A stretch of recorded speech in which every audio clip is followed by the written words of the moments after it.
قبلنا تخطاتي أقسموان مرة خب حفاش AMN نزي ساعات زتسنادو زيناتات إنه فلما أرأس تزينا أب تجراي بحيل زكاية زلوا مسلاف مناصي نابوت الدراو تعليم بهتوت جو كبل تكالي تدابق سباي مسلات تجراي تودو نتاب تجراي زوج حدش أواج مثل سرعة درجين مساسري بمبال سمها الملس كلهم سراويت جوجل حوحات أرم 7 جبنن جملاو قفعتات السودان مزفت معطوات زرزر وشتي تخاطيتهم مريحنا تعود كاتز ولدهم جبنات هزبي تشغري وكنبر كان زي جددو تفليتو بتنتانا ندسسو زينا إذا ساعتيو أب تجراي زفت زمزلو محبراو قفعي جاوي بليلو من كسقاسي خانو نايزيو من كالو تنزرزر كسعبيو سنة مكتسا أب تجراي بحيل زكاة زلوا مسلاف مناصي نابوت الدراو تعليم بهتوت دو كبل تكال تتابعي سباي مسلات تجراي توعو اتباس قدادن بمفرر حز فتسام زلوا ململا نولقاونات النت دحننتن مسل هيوتن زيغاتات أب كبيد حدقا زودق مخانو قليتو حقي نزيغاتات مقلقل كخونن كلو أب تجرايجن مسارح حايل بمخان نهزبي أب عبي رعدن شاقلوتن كمزأتو زحبرة اتتتابعي سباوي مسلات هزب تجراي كابت زحلفو تخطاطالو كيناتن تساقاماتن تناقيفو كابزي كونتات واتيو ناب سلاماوي هوتن مرقق عن كملس عبي تسفا أبز قبرلو زلو اوان بانطارو بسنك بقداد زكايت زلو مسلاف مناسي نابو تادراو تعليم عبي سنبادة جنكاتن رعدن يفتر كمزلو بسفحات زرزيرو تكالة تطابقي سباوي مسلات تجراي هيومان رايتس ادفوكيسي نيتورك أبز حز اوان أب ملا تجراي أبز ركبا كتماتاتن قطراتن بحيل زكايت زلو مناسي نابو تادراو تعاليم ناي مسلاف الرؤي من كسغاس بهزوت دو كبل أتنكي قلو ازي بوقعي زوات سند كمزانت ارو ازي تقبار زي سباوي مسلاتن ديمقراسياوي ناتنتن زيغاتات بقهد زيغهس بمخانو بهزوت دويلو ناب سلاماو مقد كملس تاوعيتك قريب اللو هزب تجراي بسنكتن عمتات زغطسله دم زفاسسن عناون كينات زبصحو اكلاون سنامراون قدات غناكي حوي از حز زفصم زلو ناي قداد ململا وتادراو تعليم نت محبرسب توساخ كبيد سنامراون رعدن قلولاو نتيو كم زلو ارغاغيصو اتتكال نزي كونتات زي بالوتانا وجزه از تكبار زي نزوم زسعبو سلست عبيت عنقزات سباوي مسلات زتحسه مخانو بزرزر قالي حلو قداماي مسل ناصنت دق سبات زغحاسه مخانو زخونه ሰብ بزي اغباب كእسر كغرف ወይ ውልቃው ናጽነቱ ክዕገት ከም ዘይብሉ ኣብ አህጉራውያን ሕግታት ብንጹር ተደንጊጉ እንዳሃለወ ምጥሓሱ ካልኣይ መሰል ብህይወት ምንባር ዝጻረር ምዃኑ ዜጋታት ናብ ወታደራዊ ማዕስከራት ብሓይሊ ከም ዝሓልፉ ብምግባር ኣብ ዘይኣመንሉን ወታደራዊ ዓውዲ ክዋፈሩ ምግዳዶም ሳልሳይ ልዕልነት ሕጊ ዝጥሓሰ ምዃኑ ሕግን ስርዓትን ኣብ ዘለዎ ዲሞክራሲያዊ ማሕበረሰብ ሕግን ህዝቢ ዝረብሕ መሰረታዊ መሰላት ዜጋታት ዘኸብርን ዘገልግልን ክኸውን እምበር ንመሰረታዊ መሰላት ዜጋታት ዝግህስ ናይ ሓይሊ መሳርሒ ክኸውን ከም ዘይግባእ እቲ ትካል ኣገንዚቡ نتي أب تجراي زوج حدش أواج مس سرعة درجي مساسليو بمبال سمها الملس كونيناتو أبز قربا أوان أب تجراي زوج حدش أواج نسرعة درجة زخاخريو كتبل بتري كونيناتو لا سمهال مس تجهات ميديا أبز كايرتو على محتت ات أواج بسبات زتصحفك خون كم زخل نممان زتقم خانون تجلت سمهال ملس أب تزهبتو على محتت أب تجراي مريح ودب منيو نزبل حتو أبز ملست الأوان منقست أمريكا أبلع لما راح تحوحات زنبرو إقدا عسب مغطعة نزتقال لمخانو ترد مسزي بمتأسس هردما مبزاح أوليسيغون أوباسانجون كالو تهقراوان تكالاتن حوحات كمرح حايلة تقراين مغبال زلوهم دلونة زرقي مخانو تقيسا سمها الملس حوحات مس جنرالات فيدرال منقستن مس إيرتران بمخان ورقينا بحبرات إمارات عرب أب مشاط كم زركبو قليزا بسنك وقع زعنو مسارة المعاتات داقم أب مهنات كتأمدو أب كندم رأي أب نهزب زي تقم كنتو حاشو يركبو مهلاو مونتخونن أب موداتا تقراي كابزاتي التوزلا عميق تقمن قلولاو النموزع وعلى بريتوريا بقبو تقباراو كخون اللوو أزد ما أب تاكلل قلت انت أمان المرجع بمكاد حقاو منقست بمتياش تراي كفتزام كم زخل سمحال أسميرات اللو It is a deterrence, I suppose, because otherwise they would say that if it wasn't for some Abiy would have invaded either Tigray or Eritrea by now, and that it is thanks to that pact that war hasn't happened until now. That I don't know how much credit you would give that point of view. Not much. I think actually the TPLF has been very lucky in terms of geopolitics. So I think the UAE's entanglements elsewhere probably have more to do with the fact that more stringent actions haven't been taken so far. I think there's a view that Abiy wants to attack Tigray in order to get to Eritrea. I don't think that's true. I think he would have preferred to go through Afar for a number of reasons. But what's interesting actually is that the kind of the Gideon's speech at Chatham House. What's really funny about that is kind of the return of developmentalism, right? It really is like takes a great deal of inspiration, that policy position. ስግኣት ድርቅን ጥሜትን ፖለቲካውን ሰብ ስራሕ ሓደጋን እዩ ተባሂሉ ቤት ምኽሪ ንድሕንነትን ለውጥን ኣብ ትግራይ ዘሎ ድርቅን ጥሜትን ብሰንኪ ፖለቲካዊ ውሳነታት ዝመፀ ሰብ ስራሕ ሓደጋ ምዃኑ ገሊጹ እቲ ቤት ምኽሪ ኣብ ክንዲ ህዝቢ ምድሓን ንብሕታውያን ረብሓታትን ግዱድ ውትድርናን ቀዳምነት ተዋሂቡ ክብል ነቲ ዘሎ ብሓይሊ ዝባሓተ ምምሕዳር ብትሪ ወቂሱ ኣብ ትግራይ ሰላምን ዲሞክራሲያዊ ስርዓትን ንምስፋን ኩሉ ሓይሊ ብሓባር ክቃለስን መሰጋገሪ መንግስቲ ክምስረትን ዝፀውዐ ቤት ምኽሪ ንድሕንነትን ለውጥን ኣፍሊጡ ማሕበረሰብ ዓለምን ፌደራል መንግስትን ንስምምዕነት ፕሪቶሪያ ብምልኡነት ንምትግባርን ተመዛበልትን ምምላስን ታሪኻዊ ሓላፍነቶም ክዋፁ ፃውዒቶም መሓላሊፉ ኣብ ሰሜን ኢትዮጵያ ክልል ትግራይ ዘንጸላሉ ዘሎ ከቢድ ጥሜትን ድርቅን ተፈጥራዊ ሓደጋ ጥራይ ዘይኮነስ ብፖለቲካዊ ውሳነታት ዝሓትት ሰብ ስራሕ ቅልውላው ምዃኑ እቲ ሓድሽ ፖለቲካዊ መግለፂ የቃልዕ እቲ ቤት ምኽሪ 28 ሰነ 2018 ዓ.ም ኣብ ዘውፅኦ መግለፂ ኣብ ትግራይ ዘሎ ኩነታት ብዕምቆት ድሕሪ ምግምጋም እቲ ዘሎ ስርዓት ንህዝቢ ካብ ምድሓን ንላዕሊ ናብ ጉጅላዊ ወይ እውን ውልቃዊ ረብሓን ወታደራዊ ምንቅስቓስን ከም ዘድሃበ ሓቢሩ እዚ ጉግያ ካይዳ ፖለቲካዊ ውሳነ እዚ ነቲ ተፈጥራዊ ድርቂ ናብ ዝኸፍአ ዓፀቦን ጥሜትን ከይቐርቅሮ ስጋቱ ገሊጹ ቤት ምኽሪ ንድሕንነትን ለውጥን ትግራይ ኣብዚ እዋን እዚ ኣብ ትግራይ ኣንጸላሊ ዘሎ ሰፊሕ ድርቅን ብርቱዕ ጥሜትን ብቐንዱ ብፖለቲካዊ ውሳነታት ዝተወለደ ሰብ ስራሕ ሓደጋ ምዃኑ ብትሪ ይወቅሰሎ እቲ ጸብጻብ ከም ዘረድኦ እቲ ኣብ ስልጣን ዘሎ ጉጅለ ኣብ ክንዲ ንሰላም ሕርሻን ድሕንነት ህዝብን ቀዳምነት ዝህብ ዓቕሚ ትግራይ ሙሉእ ብምሉእ ናብ ናይ ውልቀ ረብሓታትን ወታደራዊ ጎስጓስን የውዕሎ ከም ዘሎ ኣቃሊዑ ኣሎ ብፍላይ ድማ ኣብዚ ሕዚ እዋን ብሰፊሑ ዝካየድ ዘሎ ናይ ሓይሊ ምልመላን ግዱድ ውትድርናን ንሓረስቶት ካብ ማሕረሶም ንነጋዶ ካብ ንግዶም ንመንእሰያት ድማ ካብ ትምህርቶምን ሙሉእ ብምሉእ ሓይሉ ምግዳል ከውርዱ ይገብር ኣሎ ክብል ህልው ኩነታት ትግራይ ኣቃሊሑ እዚ ግዱድ ውትድርና ነቲ ዘሎ ተፈጥራዊ ደርቂ ናብ ዝኸፍአ ፅንተት ዝሓልኽ ጥሜት ቀይርዎ ይርከብ ድማ ኢሉ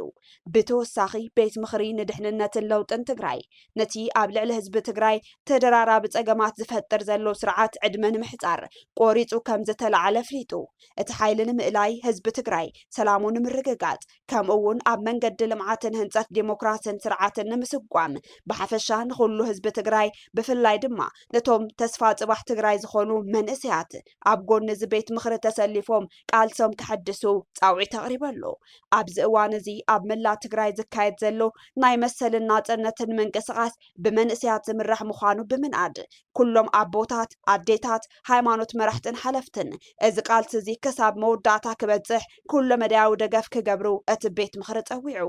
ቤት ምኽሪ ንድሕንነትን ለውጥን ትግራይ ካብዚ ዓማፂ ስርዓት ናብ ኩሎ መድያዊ ቃልሲ ብምስጋር ብሰላማዊ መንገዲ ዝተመረፀ መንግስቲ ንምትካል ምስ ፌደራል መንግስቲ ዝተጀመረ ናይ ፕሪቶሪያ ስምምዕነት ብምሉእነት ክትግበር ከም ዝግባእ ኣስሚሩሉ ኣሎ ሕገ መንግስቲ እዚ ሃገር ዝተቐመጠሉ ክልላዊ ሓላፍነት ክረጋገፅ ተመዛበልቲ ዜጋታት ካብ መዕቆቢኦም ናብ ቦትኦም ክምለሱ ከምኡ እውን እዚ ስደትን መከራናን ዝበዝሖም መንእሰያት ናብ ዓዶም ተመሊሶም ገዛ ርእሶም ክሃንፅ ንፅውዕ ኢሉ ኣሎ ኣብ ትግራይ ብሓይሊ ስልጣን ሒዙ ዘሎ ስርዓት ግብሪ ዓመት 2019 ካብ ዝነበሩ ልዕሊ 50 ሚእታዊት ወሰኽ ተገይሩ ክኸፈል ኣዚዙ ነጋዶ ማሕበረሰብ በወገኖም እቲ ውሳነ ወሰኽ ገብሪ ዋጋ ሸቐጣ ሸቐጣትን ንብረትን ንክንውስኽ ዘገድድ ውሳነ እዩ ክብሉ ገሊጾም። ኣብ ክልል ትግራይ ብሓይሊ ስልጣን ሒዙ ዘሎ ኣካል ኣብ ልዕሊ ሰራሕተኛታትን መንግስትን ውልቀ ኣብያተ ዕዮን ከምኡውን ኣብ ማሕበረሰብ ነጋዶን ዘየቋርፅን ኣገዳድን ቁጠባዊ ጸቕጥታት የውርድ ከም ዘሎ ነጋዶ ገሊጾም።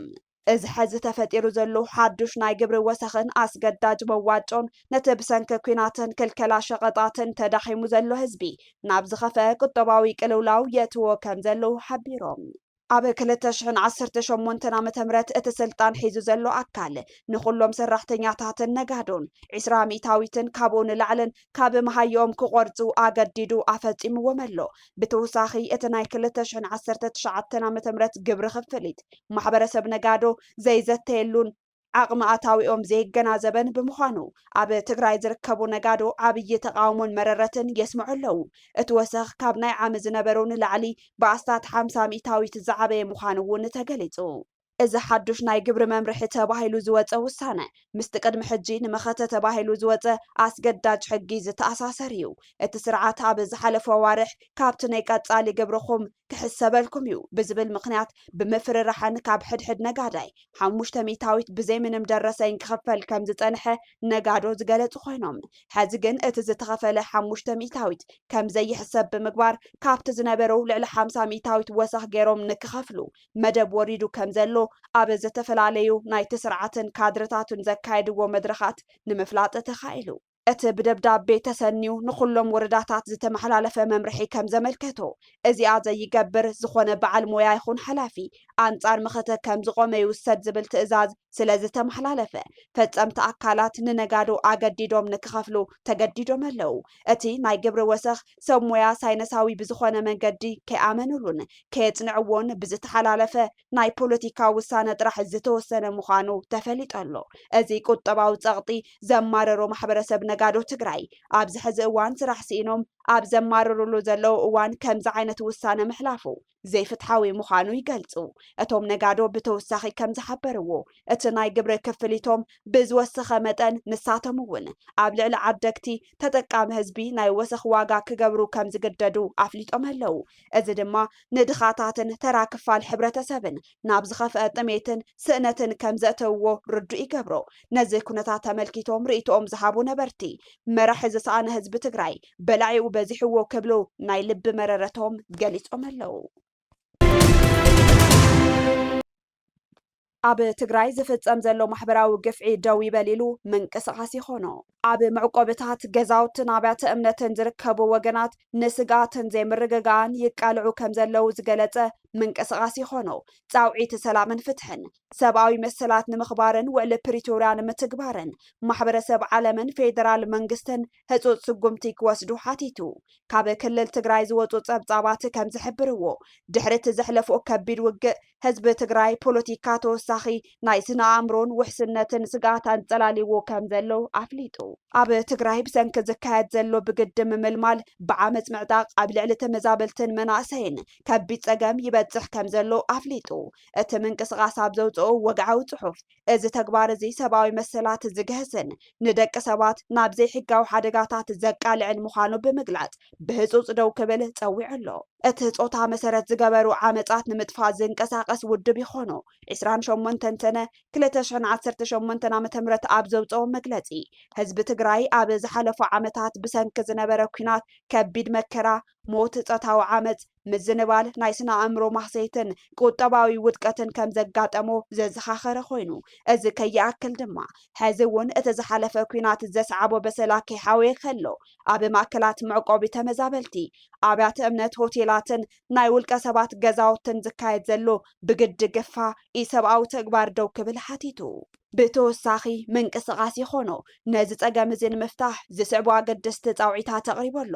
حدا ميدياتات تግራይ ነዚ ኣብ ልዕሊ ህዝቢ ዝበጽሕ ዘሎ ዓመጽ ብግቡእ ከቃልዕኦን ድምፂ ክኾንኦምን ፀዊዑ ክልተ ኣብ ውሽጢ ዓድን ወፃን ዝርከቡ ተወለድቲ ትግራይ ዲፕሎማሰኛታት ትካላት ሰብኣዊ ረድኤትን ሰብኣዊ መሰላትን ነዚ ኩነታት ብቀረባ ክከታተልዎ ሓቲቱ ሰለስተ ኣብ ትግራይ ዘላቂ ሰላም ንምርግጋጽ ፌደራል መንግስትን ኩሎም ናይ ሰላም መሻርክቲ ዘተን ምርድዳእን ብምስፋሕ ውዕሊ ፕሪቶርያ ብምሉእነት ንክትግበርን ተመዛበልቲ ናብ መረበቶም ንክምለሱን ክሰርሑ ፀዊዑ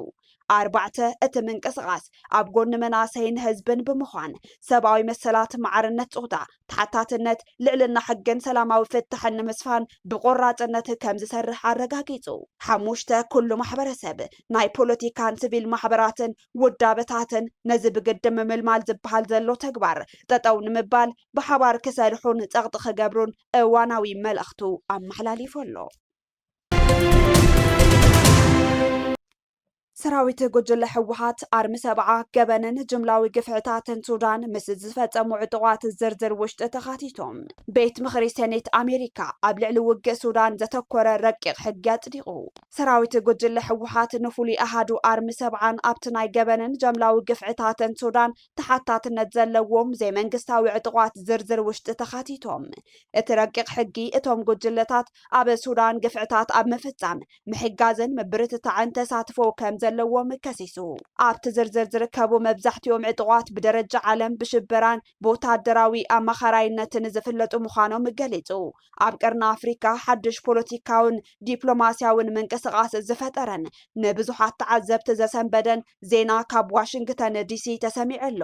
ቤት ምኽሪ ሰኔት ኣሜሪካ ንውግእ ሱዳን ፍትሕ ንምድላይን ተሓታትነት ንምስፋንን ዘውፅኡ ሓድሽ ረቂቕ ሕጊ ንናይ ዞባ ቀርና ኣፍሪካ ሓይልታት ዝጸሉ ዓብይ ውሳነ ሒዙ መጽኡ ኣብ ዝቕነ ከምቲ ካብ ሰነዳት ቤት ምኽሪ ሰኔት ኣሜሪካ ዝተረኸበ መረዳእታ እቲ ኤስ 4726 ዘርእስቱ ረቂቕ ሕጊ ኣብቲ ኣብ ሱዳን ዝካየድ ዘሎ ሕድሕድ ውግእ ጅምላዊ ግፍዒ ክፍጸም ኣብ ምትሕብባር ምድጋፍ ምብርትታዕ ወይ ድማ ብቐጥታ ምፍጻም ተሳትፎ ኣለዎም ዝበሎም ዘይመንግስታዊ ዕጡቋት ጉጅለታት ዝርዝር ኣውፂኡ ኣሎ ኣብዚ ወግዓዊ ሰነድ እዚ ድማ ሰራዊት ጉጅለ ሕወሓት ብሓፈሻ ኣርሚ ሰብዓ ዝበሃል ፍሉይ ኣሃዱ ድማ ብፍላይ ተጠቒሶም ምህላዎም ተረጋጊጹ ኣሎ ካብ ዋና ቤት ጽሕፈት ሰኔት ኣሜሪካ ዝወፁ ጸብጻባት ከም ዘረድእዎ እዚ ረቂቕ ሕጊ እዚ ኣብ ሱዳን ዝካየድ ዘሎ ደማዊ ውግእን ሰብኣዊ ቅልውላውን ጠጠው ንምባልን ገበን ዝፈጸሙ ኣካላት ተሓተትን ምግባርን ዝዓለመ እዩ ይኹን እምበር እቲ ሕጊ ዘይመንግስታውያን ዕጡቋት ጉጅለታት ኢሉ ኣብ ዝዘርዘረሉ እዋን ንኣርሚ ሰብዓን ምስቶም ኣብቲ ኩናት ኢድ ከም ዘለዎም ዝሕሰቡ ኣካላት ነተሓሒዙ ኣቕሪብዎም ኣሎ ናይ ኣህጉራውያን ጉዳያት ተንተንቲ ከም ዝገለጽዎ እዚ ውሳነ እዚ ንተጣባቕቲ መስላትን ንህዝቢ ትግራይን ዘሰንብድን ዝሕዝንን እዩ ምክንያቱ ኣብቲ ናይ ሴኔት ኣሜሪካ ዝርዝር ውሽጢ ተኻቲቶም ዝርከቡ መብዛሕትኦም ዘይመንግስታውያን ዕጡቋት ብደረጃ ዓለም ዓንቀጽ ሽበራ ዝተጎጀሉ ወይ ድማ ብገንዘብ ወታደራዊ ኣገልግሎት ዝህቡ ተባሂሎም ዝፍለጡ ዓለም ለኸ ጉጅለታት እዮም ክብሉ ገሊጽዎም እቲ ረቂቕ ሕጊ ኤስ 4726 ብንጹር ከም ዘስፈሮ እቲ ኣርሚ ሰብዓ ዝበሃል ክፍለ ሰራዊትን ኣብ ውሽጢ ሱዳን ዝተፈጸሙ ናይ ጅምላዊ ግፍዕታት ምግሃስ ሰብኣዊ መሰላትን ዓመጻትን ብቐጥታ ኣብ ምፍጻም ይኹን ንዝፍጽሙ ኣካላት ስንቅን ደገፍን ብምሃብ ተሓባበርቲ ኮይኖም ተረኺቦም እዮም ዝብል ከቢድ ክሲ እዩ ቀሪብሎም ዘሎ እዚ ከምዚ ኢሉ እንከሎ ካብ ዝተፈላለዩ ናይ ፖለቲካ ተንተንቲ ዝወፁ ዘለው ርእቶታት ከም ዘመልክትዎ እዚ ረቂቕ ሕጊ እዚ ገና ሙሉእ ብሙሉእ ጸዲቑ ናብ ስራሕ ኣይኣተወን ኣብ ከምዚ ዝበለ ናይ ኣሜሪካ ላዕለዋይ ናይ ሕጊ መውፅእ ኣካል ስም ናይዞም ሓይልታት በኣሉታ ምልዓሉ ንባዕሉ ዓብይ ዲፕሎማስያዊ ክሳራ ምዃኑ ይገልጹ ኣለዉ ጉዳይ ውግእ ሱዳን ካብ ግዜ ናብ ግዜ እናገደደ ይኸይድ ምህላው ዝፍለጥ ኮይኑ ኣብቲ ዞባ ዝርከቡ ዝተፈላለዩ ዕጡቋት ሓይልታት ብስቱርን ብጉሁድን ኢዶም የእትው ከም ዘለው ብተደጋጋሚ ክግለጽ ጸኒሑ እዩ ሕዚ ግን ቤት ምኽሪ ሰኔት ኣሜሪካ ነቶም ጉጅለታት ብስንፈልዩ ክኸስስ ምጅማሩ እቲ ኩናት ናብ ዝኸፍአ ኣህጉራዊ ቅልውላው የምርሕ ምህላው ዘርኢ እዩ ዝበሉ ተንተንቲ እቲ ኣብ ትግራይ ብሓይሊ ስልጣን ሒዘ ዝብል ዘሎ ስርዓት ንገንዘብ ክበሃል ደቂ ድኻ ተጋሩ ኣብ ዘይምልከቶም ኩናት እትይዎም ዝብሉ ክስታት ክልዓል ዝጸንሐ ኮይኑ ሎሙ ድማ በቲ ዓለም ለኸ ናይ ስለላ መሓውር ዘለዎ መንግስቲ ኣሜሪካ እዚ ስጉምቲ ክውሰድ ብሕጊ ምርቃቑ ከቢድ ተነጽሎ ካብ ማሕበረሰብ ዓለም ዘስዕብ ናይ ኣሸባሪ ተግባር ምዃኑ ኣነጺሮም ኣብ መወዳእታ መሪሕነታዊ ውድቀት ዝወለዶም ገበናት ህዝቢ ተሸቕሪሩ ክነብር ከም ዘገደዱ ተፈሊጡ ኣብዚ ሕዚ እዋን ኣብ ክልል ትግራይ ዝፍጸሙ ዘለው ዝበዝሑ ገበናት ቀንዲ መበገሲኦም ዘይሕጋዊ ስርዓት መርኣያን ምስፍሕፋሕ ሓሸሽን ኣልኮላዊ መስተን ምዃኑ ተፈሊጡ ኣሎ እዚ ሓደገኛ ኩነታት እዚ ንድሕንነት ህዝቢ ኣብ ከቢድ ስጋት ዘውደቐ ማሕበራዊ ቅልውላው ፈጢሩ ይርከብ ላዕለዎት ኣካላት ጸጥታን ወከልቲ ማሕበረሰብን ከም ዝሓበርዎ ኣብ ትግራይ ገበን ቅትለት ጭውያ ህፃናትን ደቂ ኣንስትዮን ከምኡ እውን ምንጠላን ከትራንን ብበዝሒ ይረኣይ ኣሎ እዚ ብሰንኪ ምስፍሕፋሕ ሓሽሽ መስተ ሽጋራ ምስባር ስርዓተ መንግስትን ዕሽሽታዊ ሃይማኖታዊ ትእዛዛትን ዝሰዓበ ምዃኑ ተፈሊጡ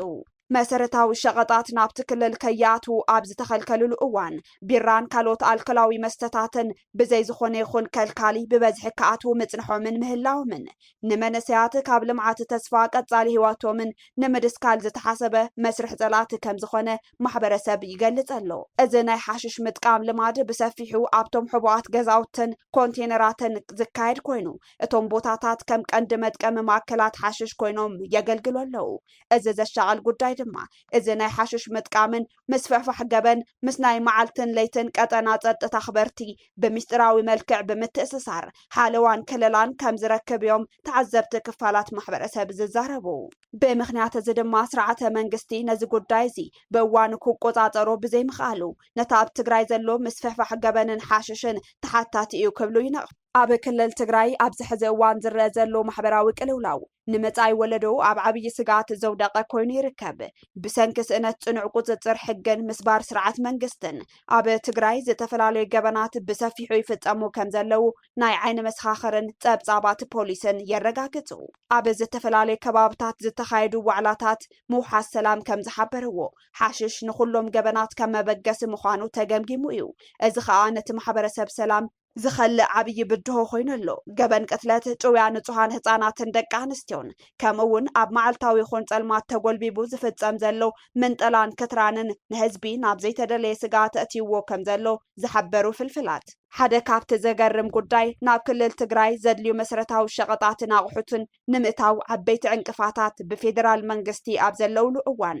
ቢራን ዝተፈላለዩ ሓደገኛታት ኣልኮላዊ መስተታትን ግን ብዝኾነ ይኹን ዕንቅፋት ብበዝሒ ከኣትዉ ምፍቃዱ ንማሕበረሰብ ዘዳኸሙ ኩሎም ሜላታት ይጥቀሙ እኳ እንተሃለወ ኣብ ትግራይ ስሩዕ መሪሕነታዊ ቁፅጽር ብዘይምህላው ኣልኮላዊ መስተ ሓሽሽን ወልፍን ተደጊፎም ገበናት ብስሩዕ ክፍጸሙ ምክንያት ኮይኖም ከም ዘለው ተፈሊጡ እቶም ሓሽሽ ዝጥቀሙ ውልቀ ሰባት ብበዝሒ ኣብቶም ሕቡኣት ገዛውትን ሰፈር ኮንቴነራትን ከም መዕቆቢ ማእኸል ገይሮም ይጥቀሙ ከም ዘለው ተዓዘብቲ ገሊጾም እቲ ዝኸፍአ ሓቂ ግን እዞም ገበነኛታት ምስ ገለ ናይ ለትን ቀትርን ጸጥታ ኣኽበርቲ ብምስጢር ብምትእስሳር ሓለዋን ከለላን ከም ዝረኽቡ ብዕሊ ተፈሊጡ ኣሎ እዚ ድማ እቲ መሪሕነት መንግስቲ ነቲ ገበንን ምስፍሕፋሕ ሓሽሽን ብግቡእ ክቆጻጸሩ ከም ዘይከኣለን ነዚ ውድቀት እዚ ብቐጥታ ተሓታቲ ከም ዝኸውንን ዘርኢ እዩ ኢሎም ካብ ኣክሱማውያን መራኸቢ ሓፋሽ ናይ ዝዕለት ዜናታት ክትከታተሉ ጸኒሕኩም ንምክትታልኩም ነመስግን ምስ ዝተረፉ መደባትና ሰናይ ግዜ